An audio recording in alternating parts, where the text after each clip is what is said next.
Bonjour les collègues, je vais dans cette vidéo vous en dire un peu plus sur le forfait mobilité durable qui a été mis en place, qui est mis en place d'ailleurs depuis le 1er janvier 2021, depuis quelques jours, au Conseil régional de Bourgogne-Franche-Comté.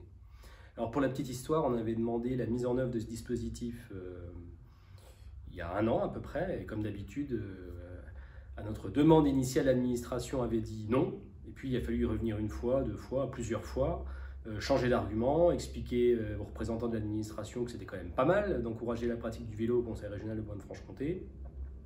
Et finalement, ça s'est mis en place en fin d'année. Bref, il n'y a que le résultat qui compte et aujourd'hui, ce dispositif il est mis en place et c'est positif. Donc comment ça fonctionne? Comment toucher ces 200 € d'indemnité, ces 200 € d'indemnité de forfait de mobilité durable? Alors d'abord, vous dire que ce n'est pas rétroactif sur 2020. Ça commence vraiment au 1er janvier 2021.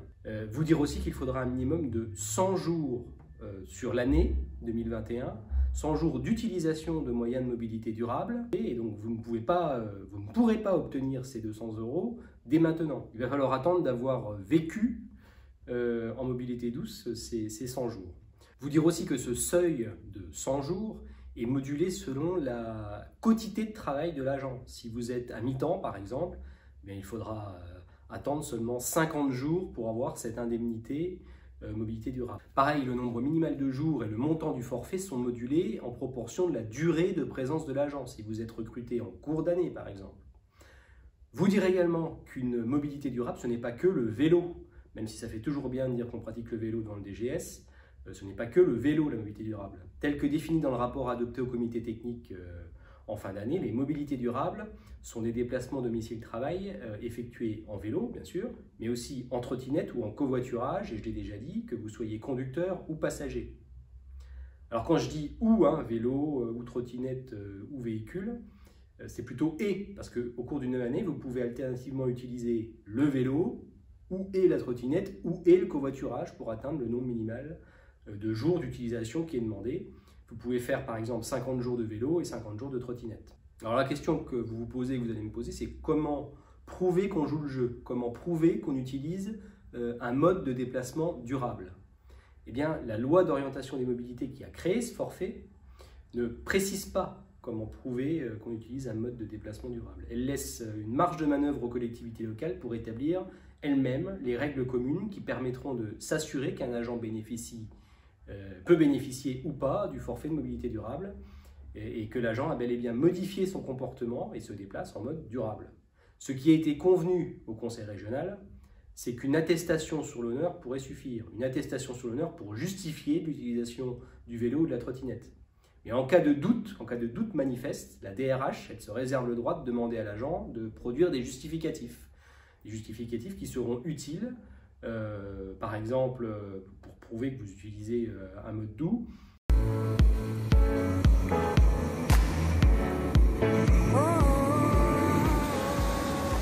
Alors en termes de justificatifs pour l'utilisation du covoiturage, il pourra vous être demandé un relevé de facture ou de paiement, une attestation issue du registre de preuves de covoiturage si vous passez par un site spécialisé en covoiturage, ou une attestation sur l'honneur du covoitureur en cas de covoiturage effectué en dehors des plateformes professionnelles habituelles. Alors ce forfait, il n'est pas cumulable avec la prise en charge mensuelle des frais d'abonnement de transport public ou de service public de location de vélo.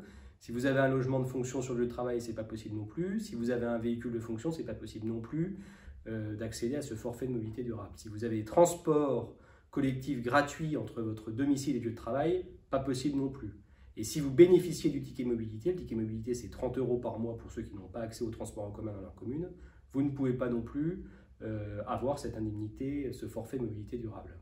Je termine en vous disant que le versement de cette aide se fait en une fois par an, sur la fiche de paye, et c'est versé l'année d'après, l'année qui suit. Donc comptabilisation des jours en 2021 et versement de l'aide en 2022.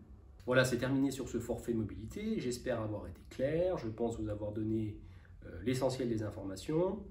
Vous pouvez mettre un petit pouce bleu pour nous remercier et vous abonner en activant la petite cloche si vous voulez recevoir des notifications en plus du message YouTube que vous recevez sur votre boîte email. À bientôt!